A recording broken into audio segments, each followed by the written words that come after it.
E nós estamos recebendo aqui o Dr. Francisco Santos, que é psicanalista e que vai falar um pouquinho sobre a mentira. E eu já quero começar com a pergunta, além de dar boa tarde, desejar boas-vindas: quem mente mais, o homem ou a mulher?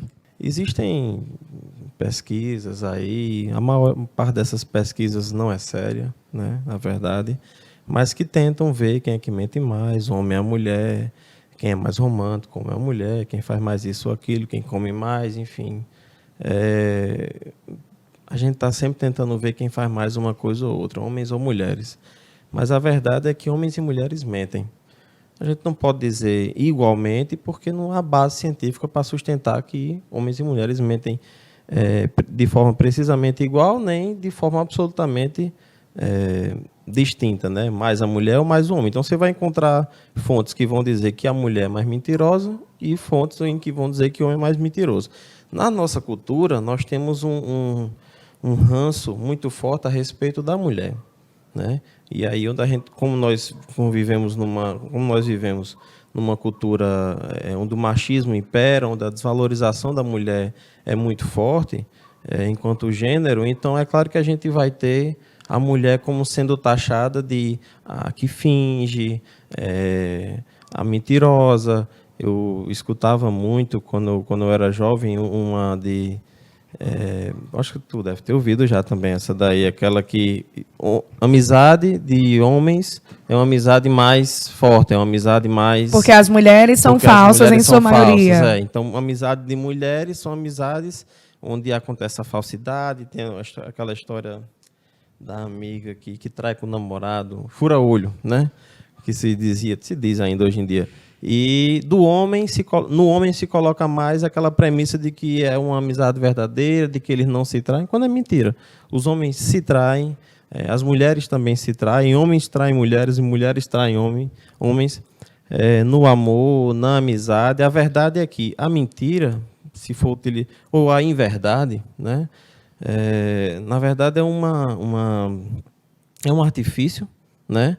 É um subterfúgio que o sujeito humano se utiliza na ordem da linguagem, e é um subterfúgio utilizado por todos nós, utilizado sempre, tanto quanto nós aprendamos a lidar com o outro, com a linguagem, com o recurso da fantasia, a gente aprende a mentir. E mentimos o tempo inteiro, né? Desde aquele bom dia, que você diz que está tudo bem, né?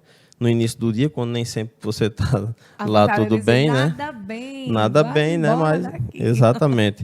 E até coisas mais difíceis, como um exemplo hipotético, um casal, você saiu para onde? Eu fui para tal canto, mas na verdade não é verdade. Foi para outro lugar. Então, ou seja, no caso você tem um subterfúgio aí de uma pessoa que, por algum motivo, não quer desfazer aquela relação, mas quer ter benefícios nessa mesma relação amorosa, benefícios que envolvem o que a gente chama de traição. Então, você tem mentira dos mais variados níveis e usado por homens e mulheres, né?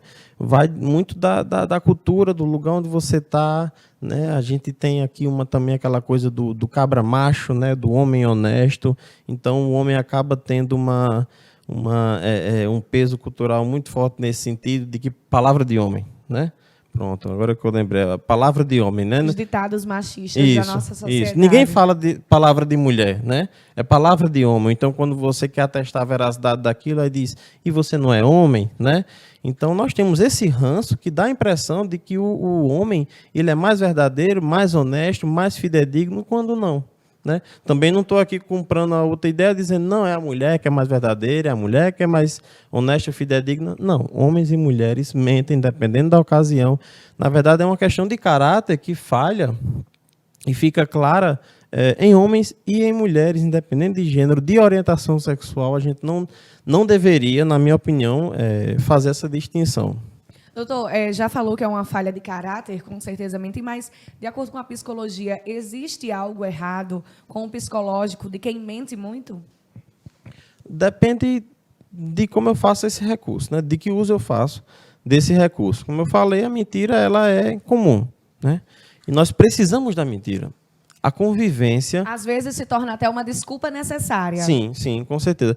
A mentira é um recurso necessário, vou usar esse seu termo, para a convivência, para a boa convivência. Se nós falássemos a verdade o tempo inteiro, nós não suportaríamos uns aos outros. Porque você vê aqueles quadros, né, na TV, tem aquele cara que sempre fala a verdade, eu esqueci o nome dele agora, mas é um tipo muito, muito engraçado na TV, que sempre o que se perguntava, ele dizia tudo exatamente como ele pensava. Eu lembro que tinha um no Zorra. Eu acho que era esse. Participava também. Eu acho que era esse. Enfim, era uma confusão danada, porque de fato seria uma grande confusão, como eu estou lhe dizendo. Nós não nos suportaríamos, então nós precisamos dizer uma ou outra mentira agora. Se eu for conseguir recortar a sua pergunta em específico, quando uma pessoa, é de se chamar a atenção do ponto de vista clínico, quando uma pessoa ela faz recurso da mentira, até para quando não é necessário, e de modo a prejudicar as relações, ou de modo a só conseguir manter essas relações, sejam amorosas, baseadas na mentira. Né? Todo mundo conhece uma pessoa ou outra que mente, como a gente diz, sem querer. Né? Alguém, você me pergunta, esse microfone é de que cor? Eu digo branco. Quando eu percebo, eu já disse a mentira. E uma mentira, geralmente, que não tem uso nenhum. Eu já estou tão acostumado a mentir que não necessariamente é um desvio de caráter, né? Mas eu estou tão acostumado a mentir que a mentira já vem meio que automaticamente, mas esse automaticamente não tira o fato de que se trata de uma questão clínica e que deveria ser investigada, né? Porque ao passo em que a mentira ela é algo que não fira o outro, né? Que não me prejudique nem prejudica o outro, e que seja algo, como a gente está dizendo aqui, para manter alguma aparência que é necessária no convívio social, vá lá. Agora, a partir do momento em que essa mentira ela prejudica as relações, ela me prejudica, não só a mim, mas ao outro, então ela se torna repetitiva e ela se torna descontrolada, ela merece atenção como sendo um quadro clínico e que precisa ser tratado mesmo. As crianças também começam a mentir desde cedo e muitas vezes para se defender de situações. É normal a partir de que idade a criança começar a mentir, doutor? Olha, a gente não poderia colocar uma idade específica, porque cada criança se desenvolve na sua velocidade, né? Mas como eu falei anteriormente, a partir do momento em que a criança consegue fazer uso do recurso da fantasia, ou seja, é que eu estou chamando de fantasia. Eu imagino, eu não estou vendo aqui, mas eu imagino que lá fora está chovendo. Eu tenho medo de raio, imagino que lá fora vai cair um raio. Imagino que uma pessoa conhecida vai bater na campainha lá fora, por falar em campainha, que as meninas estavam falando, né? Então, a partir do momento em que eu consigo fazer esse recurso da fantasia, ou seja, de eu ter o pensamento voltado para um objeto, para uma situação que não existe, a partir daí eu já posso mentir, né?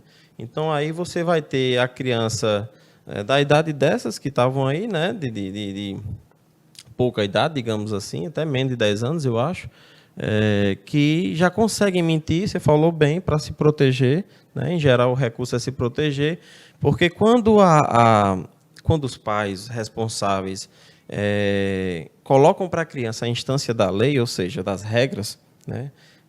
Tem que escovar os dentes antes de dormir, tem que tomar banho, tem que fazer isso, tem que fazer aquilo, não pode deixar de fazer as tarefas da escola, mas aí fazer as tarefas da escola é muito chato, né? E eu não fiz as tarefas da escola. A partir do momento em que eu consigo estabelecer uma realidade diferente da que eu vivo, minimamente, a criança já vai poder, não necessariamente vai fazer. Então, você vai ver crianças mais velhas que têm uma capacidade, digamos assim, de verdade muito forte, né? E elas mentem menos. Mas, a partir do momento que a criança percebe que, se ela disser que fez a atividade e a mãe ou o pai não for atrás, ela vai ficar sem fazer aquela tarefa, justamente por não medir a consequência de não fazer a tarefa, ou seja, o castigo ou tirar a nota ruim, a criança vai tentar justamente fazer com que o pai ou a mãe acredite que aquela tarefa foi feita, né? Uma característica da mentira na criança é que ela geralmente não pensa na consequência de mais à frente, né? Então, geralmente, são mentiras bobas e em que, em geral, os pais apreendem, né, percebem muito facilmente. Eu falei com atenção sobre esse assunto, com maestria até, porque eu tenho um rapazinho em casa de 5 anos que já mente. E eu já percebo, claro, a gente que é pai responsável, o cuidador, o professor, já percebe a inverdade na criança. Como é que a gente deve proceder, notando que uma criança está mentindo? Primeiramente, colocar acho que expor o fracasso da mentira, né? Vou dar o exemplo da tarefa. Não sei se é o que acontece na sua casa. Aquela coisinha de derrubou uma coisa. Não, não fui eu, Não caí fui eu, sozinha. né? Eu acho que demonstrar o fracasso daquela mentira, como dizer, eu percebi, você pode me dizer a verdade. O que foi que aconteceu? Eu acho que tentar ser compreensivo ou compreensiva com a criança é quase sempre o melhor destino que se pode dar. Seja uma mentira, perdão, uma traquinagem, como a gente chama, né? Então, derrubou alguma coisa, vou usar o seu exemplo.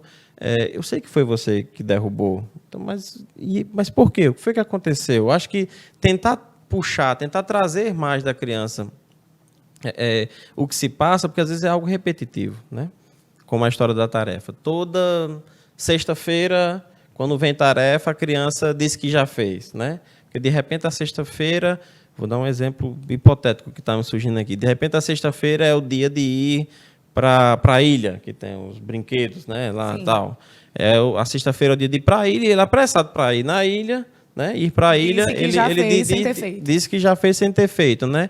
E de repente chegar e dizer, olha, você precisa fazer, se você não fizer, a gente não vai para a ilha, e aí vai caber, vai depender de como cabe em cada casal, ou enfim, responsáveis, fazer a criança crer que aquilo pode fazer parte, inclusive, de um jogo de ganho, de recompensa, e não necessariamente algo que ela possa ganhar ludibriando, né? Eu acho que desfazer, me pareceu o melhor, sabe? Desfazer a ideia de que aquela mentira ela é compensatória, desfazer a ideia de que a mentira ela pode trazer algo bom, né?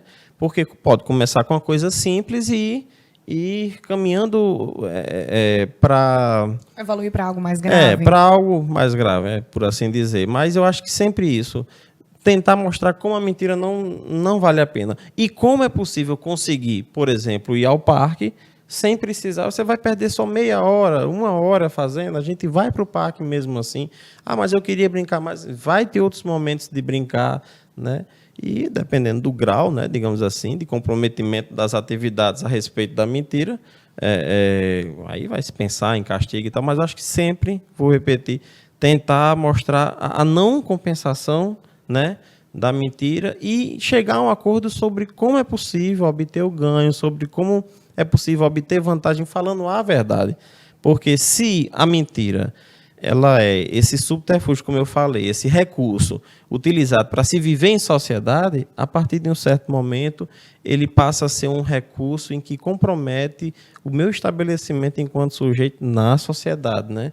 Então, o melhor mesmo é a verdade vindo enquanto sustentação, né, disso que a gente chama de palavra de honra, né, de garantia. Cai com a cidade onde ainda voga isso, né, fulano, eu sei que paga, né, a dívida, né? Sim. Ainda, né, aqui no interior a gente ainda tem essa coisa, não, fulano é um cabo honesto, fulana é uma moça honesta, né? Então a gente ainda tem isso aí, porque pode ser uma boa sustentação na sociedade. E a mentira, só essa do bom dia mesmo, tá bom, não que precisa dá para mais, colaborar, melhor para não estragar o dia de mais ninguém. Existem sinais do corpo para se atestar quando alguém está mentindo? A gente sempre usa esse. Ele falou no fundo dos meus olhos, olhando nos meus olhos, e muitas vezes as pessoas, quando mentem, não olham nos olhos dos outros. Mas existem outros sinais que a gente possa atestar que a pessoa está mentindo? Olha, eu acho que todo sinal ele é arriscado. Porque eu conheço pessoas que mentem olhando no fundo dos olhos, no fundo da alma. Essa é cobra, viu? Né? Essa que faz isso é cobra. E há pessoas que têm dificuldade de olhar nos olhos e nem por isso elas são desonestas, né? Casos de inibição, por exemplo, há muitos de pessoas que não olham nos olhos.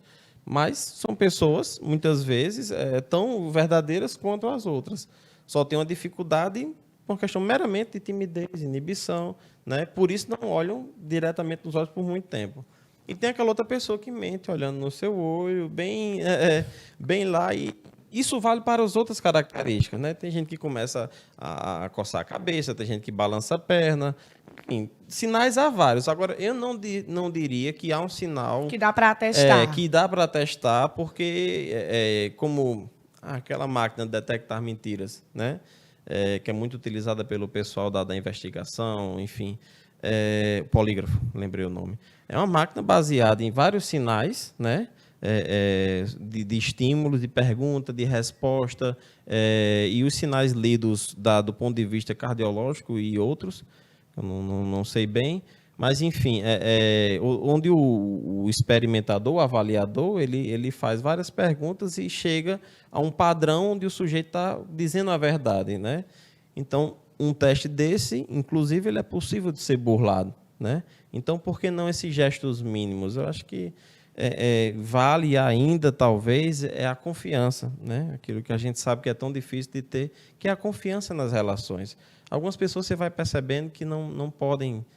não são dignas não de confiança. são dignas de confiança, outras são. Outras não são, mas é porque tem alguma questão, tem algum problema. Às vezes a mentira ela é relacionada só a um determinado aspecto. Por exemplo, o sujeito que é viciado, né? Então, de repente, é uma pessoa honesta, uma pessoa bacana, uma pessoa que não mente, mas sempre a respeito do vício, né? Diz que não fez isso, não fumou aquilo, não bebeu aquilo outro, não injetou aquilo outro, ou seja, você pega a mentira só naquilo, né? O sujeito que tem aquele comportamento de adultério, né? Um pouco patológico, o sujeito que insiste naquilo, e aí ele mente a respeito daquilo, é honesto no comércio, é honesto na rua, é honesto com os amigos, é honesto no futebol, é honesto em tudo, mas quando é na só traição, com a mulher ele não é honesto. Safadinhos. Doutor, para finalizar nossa entrevista, o conselho psicológico e até social é evitar mentir, né? Se for possível você caminhar na vida sem mentir, é melhor. E como eu dizia antes, desde que a mentira não prejudique a si mesmo ou o outro. Se você me pergunta, você está bem? Eu digo, estou sem estar. Eu não estou me prejudicando com isso, eu não estou lhe prejudicando, né? Se você...